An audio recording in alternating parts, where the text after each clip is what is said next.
Hey everybody, welcome to my YouTube channel. I'm Dr. Angel Storm. I'm the founder of Ashes to Beauty Ministries, and today I'm talking to you about the narcissist family cult. And there's something specific that I want to talk to you about in this video, but first let me just give you kind of an overview of why this terminology is so important to use and to understand when you're dealing with a narcissistic family. And also red flags, warning signals that can tip you off to the fact that there's something not right going on here. And that's going to bring me to the kind of main point that I want to make throughout this video. So first of all, a cult basically is somebody who has got a charismatic leader and everybody else follows that leader unquestionably. They don't question what he or she tells them to do, and they operate outside of the standard norms of society. So they're often considered extremist or fundamentalists, okay? And there's very strict rules that everybody is expected to follow, to behave by, and if you don't, it's a very reward and punishment based system. So there isn't like free thinking. There isn't you're free to be whoever you want to be. No, like you fall into one of these prescribed categories that we've already set up for you. You go into one of those and you just do whatever that category is meant to do. So first of all, cults look for, just speaking about in generally now, usually they're associated with some sort of religion, and that's because, again, the belief system that the structure is, the societal structure is founded on is so important. So everybody must be believers in these things, regardless of how crazy or how outside the norm they are. Those are the rules for getting into the cult. They look for people who don't have boundaries. They look for people who have very weak boundaries, who are just wanting to fit in somewhere is typically what they look for. People who don't have a strong sense of identity, definitely who are already codependent, or if they aren't codependent on somebody else right now, they definitely have the codependency traits. And they look for people who fall on like a spectrum, really, of codependency, because they're not looking for all the people to just kind of be like, yes, yes, yes, They're also looking for the people who can go out and recruit other people. They want the people who can like make this look all normal, right? And who can tell people like, this is the best thing ever, and they want the mouthpiece too. So that type of person needs a stronger sense of self. They need a higher level of self-esteem. So this isn't like, oh, I'm just going to look for the quiet person, the person who seems to just go along with what everybody else is saying. It doesn't necessarily go that way. And in fact, successful cults don't go that way. They have a facade, and this is people who are willing to be the mouthpiece for the cult leader, who are willing to normalize the abuse and whatever else is happening behind the scenes. So I've said all of that in terms of regular cults, but if you're thinking that's happened to me in my family, or that has happened to, I know a family, who does that, my best friend, whatever. So when I'm talking about a narcissistic family cult, I'm talking about every person has a role in the family and that they need to play that role. And behind closed doors, whatever may be happening, extreme abuse, all types of horrific things can be occurring. When we get out of that door, these are the rules. You fall into those rules, those roles that we have already prescribed for you, and you do your part and you don't ever question it. And this is really damaging, obviously, to children, of course, but also it's very, because it happens so frequently, this is just daily life, right? This is how this kind of stuff continues on. This is why it's transgenerational. This isn't just the fact that you're allowing in a spirit, definitely a spirit first, but your genetics, your biology is responding to be part of, to transforming to this type of system. So that's that's the first thing to think about.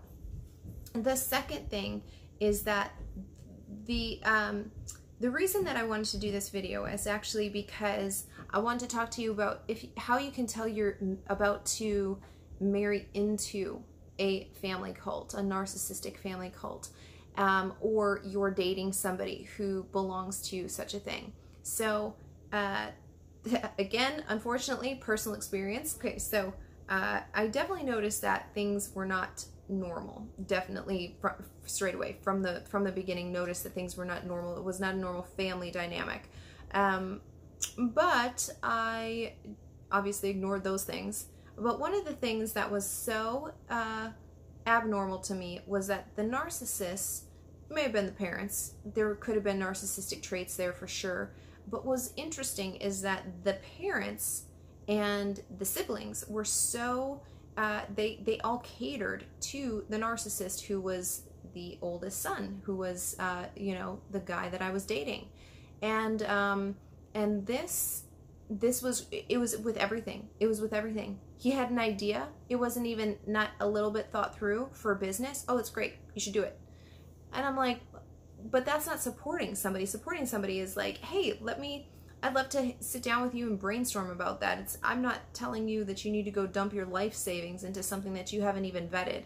We don't even know if there's who's your target audience, you know, who's going to be the people who are buying or purchasing this thing. So, I mean, just all kinds of stuff like that where it was like, no, I just don't, there's something not right.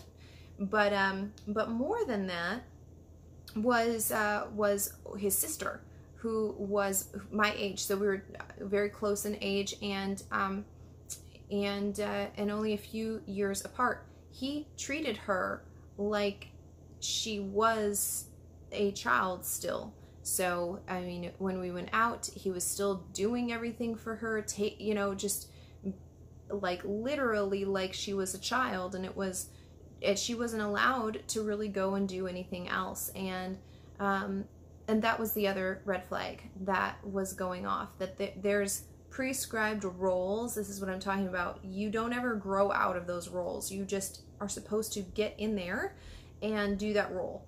And that's it. And that role is then yours forever. And this is the situation that had happened with this family. And that's really why I wanted to do this video, is to give you a heads up on if you are about to get involved with a narcissistic family cult. The problem also on top of this is that because there is a when, it's not if, when there is a problem between you and the person that you're dating from the narcissistic cult or marrying into from the narcissistic cult, you should expect zero support from that family, because they're all just going to do the roles. They're not actually going to take time to observe what's happening on the outside. They're certainly not going to question whether or not they had an impact on this person through their own parenting styles. They're not going to offer any type of support at all. This is your problem. You deal with it. We're over here doing our roles, which are over here. You do your role, which is in the house with the narcissist now. And you just do that.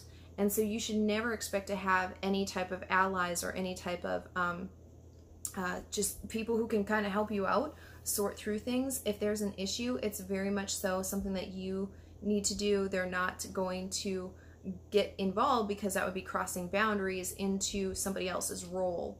And they've just assumed, again, this is cult mentality, like people who have been in this for years, you know, this is really how they're viewing this situation now. So I wanted to do this video just to let you know about especially people who are not from that type of background. This is not very, it doesn't always mean that it's very visible on the outside.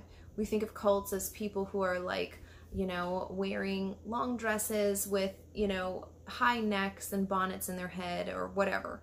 You know, these people can look very normal, be living in, you know, suburbia, have very fancy, very successful jobs. They can be wearing normal clothes. It isn't about that. It's the mentality. It's the mentality of what they're doing. So I just wanted to do this video and just share something that I hadn't shared before in a video format in terms of other red flags to look out for, right? I've talked about how narcissists will typically be friends with other narcissists because they're really the only ones who can stand them or relate to them. You know, I'm not talking about their supplies or their flying monkeys. I'm talking about like their inner circle, their friends. But I also wanted to let you know that their family is very important, and this, I hope, video kind of describes that. So if you can't tell, maybe you're on the fence, or maybe you just don't want to see the fact that you're with a narcissist, I hope that you will take a look at what the family is doing and let that be the telling sign. Because if everybody believes that they just have to do a certain role and everybody just falls into that role, there's something going on there that's very deep. It's very deep-seated. It's been going on for a long time. This isn't just something that they're doing just around you. This is like they are reverting back into what's most comfortable for them. And I'd hate for you to get into a situation where you really need their help, or you need them to kind of reason with, if there is such a thing, with the narcissist who's their child or their sibling, and you have no support whatsoever. So I just wanted to do this video for those reasons. So if you can't tell if you're with a narcissist, take a look at their family dynamic, their family units, and how they interact with one another. So you guys, thank you so much for watching the video. Again, if you haven't subscribed, please subscribe below, turn on the little bell so that you're notified whenever I upload a new video to this channel.